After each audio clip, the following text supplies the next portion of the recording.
ఓం శ్రీ గురుభ్యో నమః. హరి ఓం.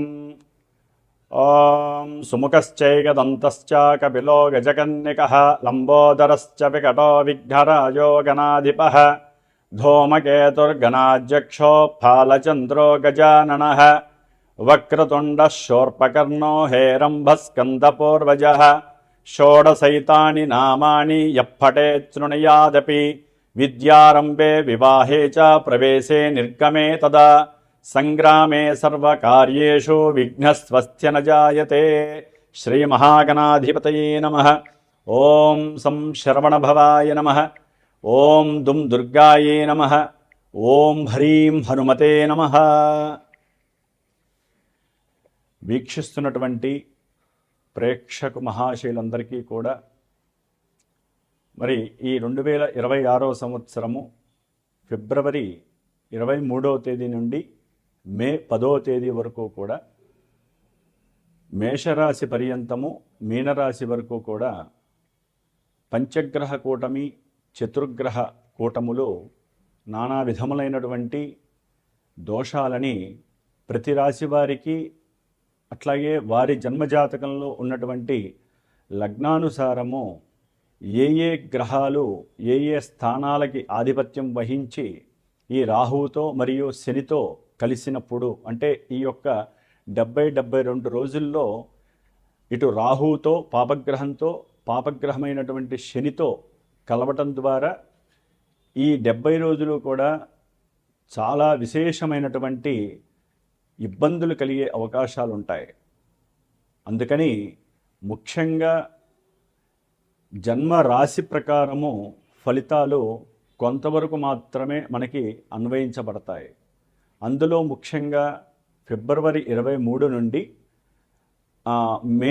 ఏప్రిల్ 5వ తేదీ వరకు కూడా కుజుడు రాహుతో కలిసి ఎదురుకుండా ఉన్నటువంటి కేతువుతో దృష్టి కలిసి ఉండట చేత కుజరాహు కేతువుల యొక్క సమ్మేళనం, అలాగే ఏప్రిల్ 6వ తేదీ నుండి మే 10వ తేదీ వరకు కూడా ఈ కుజుడు శని భగవానుడితో కలవటము, అది మీనరాశిలో.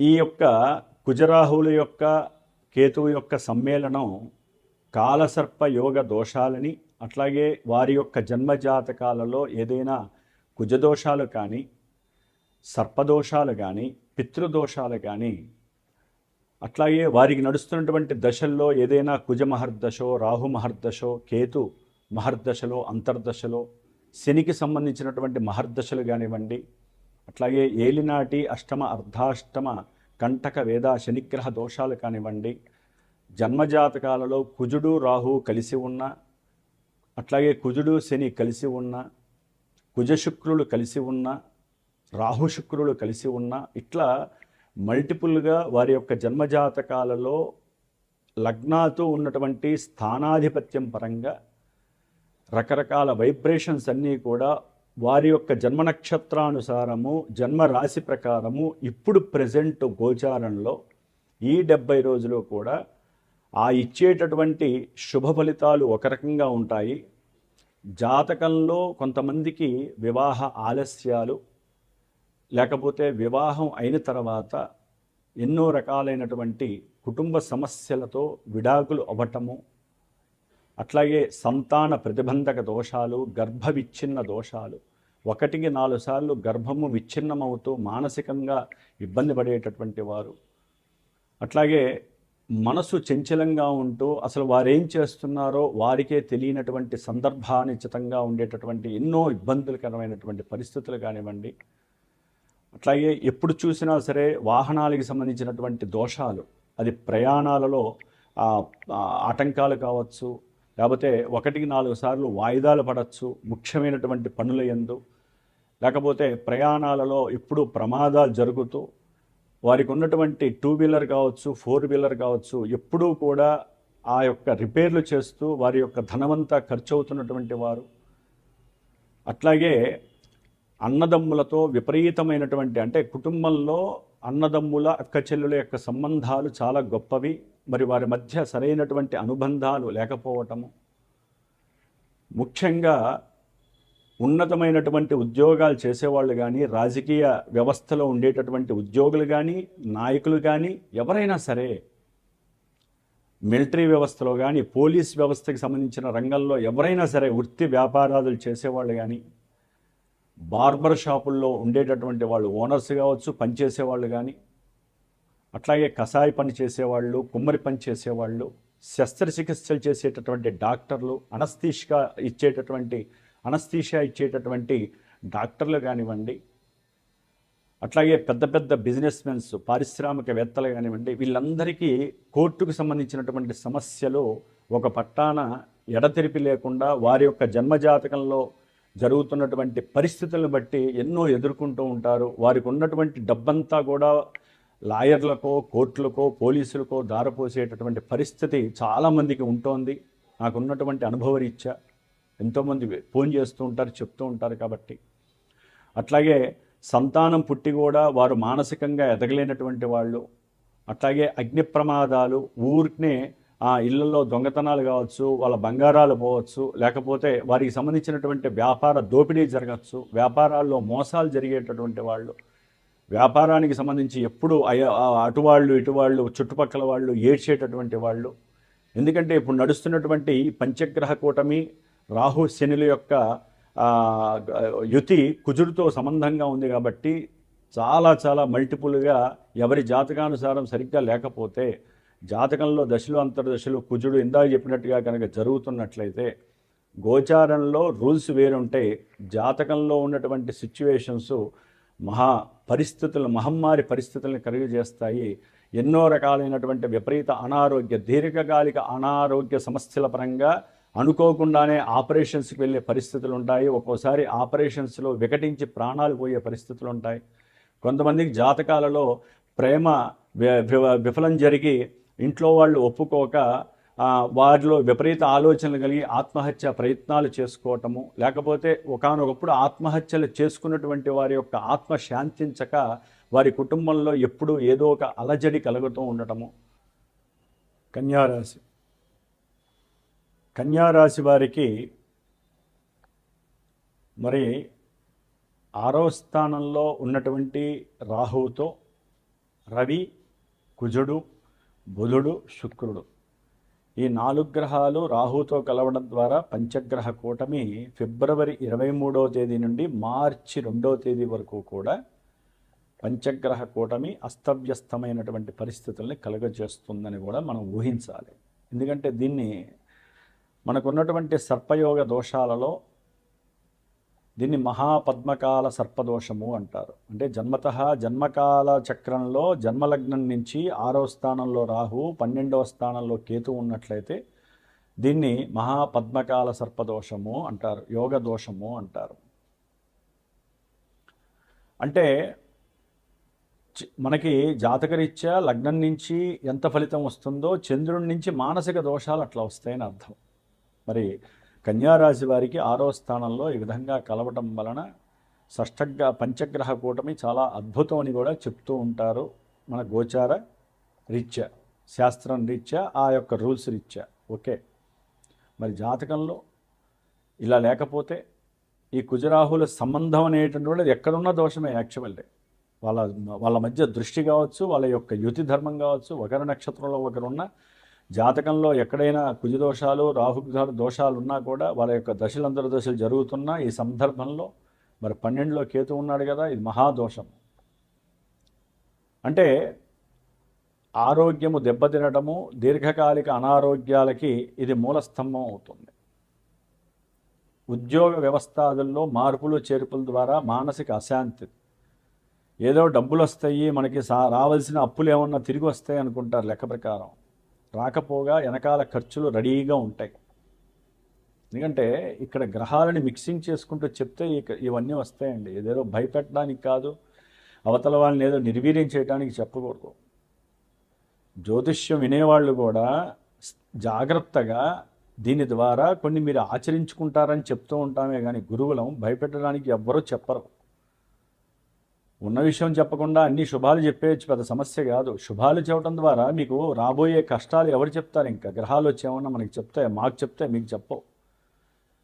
ఇప్పుడు ఓన్లీ మానసికంగా మాత్రమే. మరి జాతకంలో జన్మలగ్నం నుంచి గ్రహాలు వేరే సిచ్యువేషన్లో ఉంటే, ఆ దశలో అంతర్దశలో ఇప్పుడు కనుక మనకి కళ్ళ ముందు కనిపిస్తూ ఉంటే మహాదోషం అయితే. 6వ స్థానం అనేది ప్రమాదాలకి హేతువు. కుజరాహువులు అక్కడ ఉంటే ప్రమాదాలు జరుగుతాయి. ముఖ్యంగా అయిన వాళ్ళు బంధువులు కూడా మీకు శత్రువులుగా మారిపోతారు. ఉద్యోగాదుల్లో ఒక రకంగా చెప్పాలంటే తీవ్ర అసంతృప్తి కలుగుతుంది. అక్కడి నుంచి రావాల్సినటువంటి పెన్షన్స్ రావు. ఒకవేళ పెట్టుబడులు ఏమన్నా పెట్టినా కూడా అవి మీకు ఇంకా అప్పులు పెరుగుతూ ఉంటాయి తప్ప ఆ పెట్టుబడులకు తగిన రాబడి రాదు. వ్యాపారాలలో అయితే గనక తీవ్రపరమైనటువంటి ఎదురు వ్యాపారస్తులు మీకు ఎక్కువ అవుతారు. అట్లాగే రోగ నిరోధక శక్తి అనేటటువంటి పెరుగుతుంది. ఆయుష్ పెరగడానికి అవకాశాలు ఉన్నాయి. అయితే ఇక్కడ ఒక గ్రహము 2 గ్రహాలు ఉంటే కాస్త మ్యూచువల్గా 5 గ్రహాలు మార్చి 2 వరకు ఉన్నాయి. అక్కడ వ్యవహారం తేడా వస్తుంది. మార్చి నుంచి ఇంకా ఇబ్బందులు ఉండే అవకాశాలు ఉంటాయి. ప్రయాణాలలో స్వలాభం కలగచ్చు. ప్రయాణాలు ఒక్కోసారి ఆకస్మికంగా బంధువుల యొక్క సంతోషం కోసం లేదా బంధువులలో ఏదైనా పూజలు పునస్కారాలు పెళ్ళిలో ఏదో జరగడం ద్వారా ప్రయాణానికి వెళ్ళటం అనేది జరుగుతుంది. కానీ కరెక్ట్గా మార్చి 2 నుంచి ఏప్రిల్ 5 వరకు కూడా గ్రహస్థితి వీరికి ఏదో రకమైనటువంటి కడుపుకి సంబంధించినటువంటి అనారోగ్యాలు, ప్రయాణాలలో ఆటంకాలు, ప్రమాదాలు, అట్లాగే అన్నదమ్ముల మధ్య ఆకస్మికంగా మాట సంఘర్షణగా మారిపోయి సమస్యలు, గొడవలు పడటము, అట్లాగే తండ్రి యొక్క ఆరోగ్య విషయంలో తెలియని మానసిక బాధ మిమ్మల్ని తొలిచివేయటము, ఇవన్నీ కూడా జరగటానికి అవకాశం ఉంటుంది. ముఖ్యంగా ధైర్యము, సాహసము మీకు పెట్టింది పేరుగా మీకు ఉంటాయి, కానీ ఎక్కడో సన్నగిల్లుతూ ఉంటాయి రాహు యొక్క సంబంధం వలన. ప్రతి విషయంలో భయపడుతూ ఉంటారు, అడుగు ముందుకు వేస్తారు ధైర్యంగా, కానీ ఏదో భయము ఇంతది కాస్త అంతగా కనిపిస్తుంది. ఎవరికి చెప్పుకోలేరు. మానసిక సమస్యలు ఎక్కువగా ఉంటాయి. అనారోగ్య బాధలు మిమ్మల్ని తీవ్రంగా ఇబ్బంది పెడుతూ ఉంటాయి. అన్నదమ్ములతో మాట్లాడదామన్నా కష్టంగా మారే పరిస్థితి ఉంటుంది. కొంచెం జాగ్రత్త వహించాలి అంతేనండి, భయపడటం కాదు, జాగ్రత్త పడాలంతే.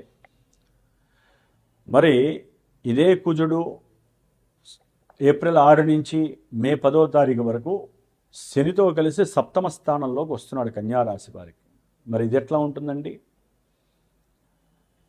సంతానం విషయంలో మీరనుకున్నటువంటి తీర్పు కానీ, మీరనుకున్నటువంటి పద్ధతులు కానీ, మీరనుకున్నటువంటి సంకల్పం కానీ నెరవేరడం చాలా కష్టంగా ఉంటుంది.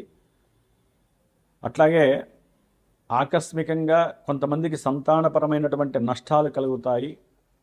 అంటే సంతానం డబ్బును నష్టపోవచ్చు, సంతానము వారికి సంతానం కలుగుతుందంటే ఆ సంతానం నష్టపోవచ్చు, అయితే ఈ సంతానం దుర్వ్యసనాలకి లోపభూయిష్టంగా తయారయ్యి ప్రయాణాలు పెట్టుకొని, దూర ప్రయాణాలు పెట్టుకొని, అది ఒక ప్రేమికులను పెట్టుకోవచ్చు, ప్రేమికుడిని పెట్టుకోవచ్చు, లేకపోతే సంతోషం, వినోదం కోసం, వికాసం కోసం, లేకపోతే కొంతమంది ఉద్యోగరీత్యా ఆకస్మికంగా ప్రయాణం చేయవచ్చు. వీళ్ళందరికీ కూడా కొంత ఆకస్మికంగా ప్రమాదపు పరిస్థితులు ఎదురే అవకాశం ఉంటుంది. కుజశనుల యొక్క సంయోగము, అది కుజరాహుల సంయోగము కాలసర్పదోషం అయితే, కుజశనుల యొక్క దోషము మహాదోషము. ముఖ్యంగా భార్యాభర్తల మధ్య భగ్గుమనేటటువంటి గొడవలు ప్రారంభమవుతాయి కన్యారాశి వారికి. అసందర్భమైనటువంటి మాట తీరు, అంతమించి ఏం లేదు. అవసరం లేని విషయాలన్నీ వీరికే కావాలి. బంధువుల విషయాలు వీరే తెచ్చుకుంటే మరి గొడవలు అవుతాయి. చక్కగా మాట్లాడుకుంటారు, మాట్లాడుకొని ఒక్కసారిగా రజనంటుకున్నట్టుగా ఉంటుంది. ప్రేమంతా కూడా కొలాప్స్ అయిపోతుంది వీళ్ళ మధ్య. పిల్లలతో మాట్లాడుతూనే కోపం, ఆవేశం ఎక్కువైపోతూ ఉంటుంది కన్యారాశి వారికి. దాని ద్వారా గొడవలు ఎక్కువయ్యే పరిస్థితులు ఉంటాయి. కొంచెం జాగ్రత్త వహించాలి. ఉద్యోగంలో కూడా మీకున్నటువంటి కుటుంబంలో ఉన్నటువంటి విద్వేషాల వలన, మీరు మాట్లాడే తీరు వలన ఉద్యోగాల్లో నష్టాలు వస్తాయి. ఆర్థికంగా ధన నష్టం కలగడానికి ఉంటుంది. ఏప్రిల్ 6 నుంచి దీర్ఘకాలిక అనారోగ్యాల వలన భార్యాభర్తల మధ్య అన్యోన్యత తగ్గుతుంది. మీరు చేసేటటువంటి వ్యాపార విషయాలలో అనుసంధానం తగ్గి వ్యాపారంలో తీవ్రమైనటువంటి నష్టాలు కలగడానికి అవకాశం ఉంటుంది. అలాగే ఎన్నో రకాలైనటువంటి భయాలు మిమ్మల్ని అకస్మాత్తుగా కమ్మేస్తూ ఉంటాయి. మీకు ఎవరి దగ్గరైనా సహాయం చేశారో అక్కడి నుంచి ధనం రావాలి అనుకుంటారు, వచ్చే అవకాశాలు ఉంటాయి. కానీ ఈ కుజశనుల యొక్క ఆ ప్రభావం మిమ్మల్ని ఇబ్బంది పెడుతుంది. జన్మజాతకంలో ఒకవేళ మీకు ఏదైనా శుభమహర్దశ అంతర్దశలు జరుగుతూ వారు శుభాలను ఇస్తూ ఉంటే ఇవి కొంతవరకు మీకు కొంతవరకే పనిచేస్తాయి. కాబట్టి అవి మీకు చక్కటి అనుకూలతలు కలిగజేస్తాయి. ముఖ్యంగా వివాహాలు జరిగిన వాళ్ళకి కొంతమందికి విడాకులు వచ్చే అవకాశాలు, విడాకులయ్యే అవకాశాలు ఏం లేదు. మాట సరిగ్గా లేకే, వేరే ఏమీ లేదండి. ఎవరు మధ్యలో రావద్దు, వీళ్ళ మధ్య భార్యాభర్తల మధ్య ఎవరూ రావద్దు. ఆల్రెడీ కుజశనులే కలిసి ఉంటేనే మహా డేంజరు, మళ్ళీ మూడో వ్యక్తి ఎందుకు రావటం. కాబట్టి కొంచెం జాగ్రత్త వహించండి. ఏదన్నా వస్తే మాట మాట్లాడుకోకుండా కామ్గా ఉండండి. మౌనైన కర్తవ్యం, మౌనంతో మీ కర్తవ్యాలు మీరు ఆచరించండి. ఎటువంటి సమస్యలు రావు. ఊరినే కోర్టులకు వెళ్ళి అనవసరంగా డబ్బులు పాడు చేసుకోకండి. మీకు ఏదైనా సమస్యలు ఎక్కువగా ఉన్నాయి, జాతకంలో అనుకున్న పనులు జరగట్లేదు, లేకపోతే అనుకున్న ప్రయత్నాల్లో అన్నీ సఫలీకృతం కావట్లేదు, సంకల్పం సిద్ధి జరగట్లేదు, ఆకస్మికంగా ఎన్నో సంఘటనలు జరుగుతున్నాయి, అన్నదమ్ముల మధ్య విపరీతమైనటువంటి విద్వేషాలు ఉన్నాయి, కోర్టు సమస్యలు ఉన్నాయి, భార్యాభర్తల మధ్య కలహాలు ఉన్నాయి, దీర్ఘకాలిక అనారోగ్య సమస్యలు మీ డబ్బునంతా హరిస్తున్నాయి అనుకున్న వాళ్ళు ఈ శ్రీమాతా జ్యోతిషాలయ పీఠంలో మార్చి 2వ తేదీ నుండి కూడా ఏప్రిల్ 5వ తేదీ వరకు కూడా ఈ కుజరాహు కేతువుల యొక్క సమ్మిళనం దోష ప్రభావం అంటే కాలసర్పయోగ దోష నివారణార్థం ఎవరికైనా జన్మజాతకంలో కానీ ఇప్పుడు కానీ వివాహరీత్యా కానీ సంతానరీత్యా కానీ ఏదైనా గొడవలు కానీ కోర్టు సమస్యలు కానీ ఉంటే దాని రీత్యా కానీ సుబ్రహ్మణ్య పాశుపత హోమం అనేటటువంటిది మార్చి 18వ తారీఖు జరుగుతోంది. మరి ఈ ఏప్రిల్ 5వ తారీఖు వరకు కూడా దాదాపు ఒక 33 రోజులు కూడా గణపతి దుర్గా సర్పసూక్త జప పారాయణలు జరుగుతున్నాయి. కుజరాహు కేతువుల యొక్క జపాలు చేస్తున్నాను. అట్లాగే ఏప్రిల్ 6వ తేదీ నుండి మే 10 వరకు కూడా మరి కుజశనుల యొక్క దోష పరిహారార్థమై ఇందాక చెప్పినటువంటి దోషాలు హరించటానికి ఒకవేళ మీ జన్మజాతకంలో ఏదైనా తీవ్రమైనటువంటి సమస్యలు పడుతున్నా సరే ఇలాంటి పూజల్లో అంటే ఆ సమయంలో ఏప్రిల్ 6 నుంచి కూడా మే 10 వరకు కూడా మరి హనుమంతుడికి సంబంధించినటువంటి మంజుసూక్త జప పారాయణం, అట్లాగే కుజశనులకి సంబంధించినటువంటి జపము. ఏప్రిల్ 17వ తేదీన అమావాస్య రోజున పవన సూక్త హనుమత్ పాశుపత రుద్రహోమము, నవగ్రహ నక్షత్ర ప్రతి ఈ 2 హోమాల్లో కూడా నవగ్రహ నక్షత్ర మిగతా దేవతల యొక్క హోమము, ముఖ్యంగా మృత్యుంజయ హోమము. మరి ప్రమాదాలు ఎన్నో సమస్యల నుంచి ఎదుర్కోవడానికి మనిషి ప్రశాంతంగా బతకడానికి ఆ మృత్యుంజయేశ్వరుడే శ్రీరామ రక్ష. కుజుడు సామాన్యుడు కాదండి, ఆయన భగ్గుమనేటటువంటి అగ్గిపుల్ల లాంటి వాడు. ఆయన ఎవరితో ఇప్పుడు రాహుతో కలిస్తే మహా డేంజరు, శనితో కలిస్తే డేంజరు. కాబట్టి ఈ యొక్క 70 రోజుల కాలాన్ని 74 రోజుల కాలాన్ని మనం వెళ్ళబుచ్చుకోవాలి. ఎందుకంటే జూలై 10వ తారీఖు వరకు కూడా కాలసర్పయోగ దోషం నడుస్తోంది. ముఖ్యంగా ఈ 70 రోజులు చాలా విశేషంగా నడుస్తాయి. కాబట్టి అవకాశం ఉన్నవాళ్ళు పీఠానికి ఫోన్ చేయండి. జన్మజాతకరీత్యా దోషాలున్నా లేకపోతే ఇప్పుడు ఈ విధమైనటువంటి దోషాలు ఎవరైనా అనుభవిస్తున్నా సరే నా చేత చేసేటటువంటి ఈ పూజా పునస్కారాల్లో హోమాల్లో మీరు కూడా పార్టిసిపేట్ చేయండి. అందరికీ అందుబాటులో ఉండాలని, సర్వమానవాళి శ్రేయస్సు మరియు ఈ రాశుల వారికి యోగప్రదంగా ఉండటానికి మీ వంతుగా మీరు కూడా పీఠానికి సహకరించి చక్కగా ఈ పూజల్లో పాల్గొనండి. ఆ హనుమంతుల వారు సుబ్రహ్మణ్యేశ్వర స్వామి ఇచ్చేటటువంటి ఆ ఫలితాన్ని మీరు కూడా ఒక భస్మరూపకంగా అనుభవించండి. సర్వదా శ్రేయోదాయకంగా ఉంటుంది. ఓం శరవణ భవాయ నమః.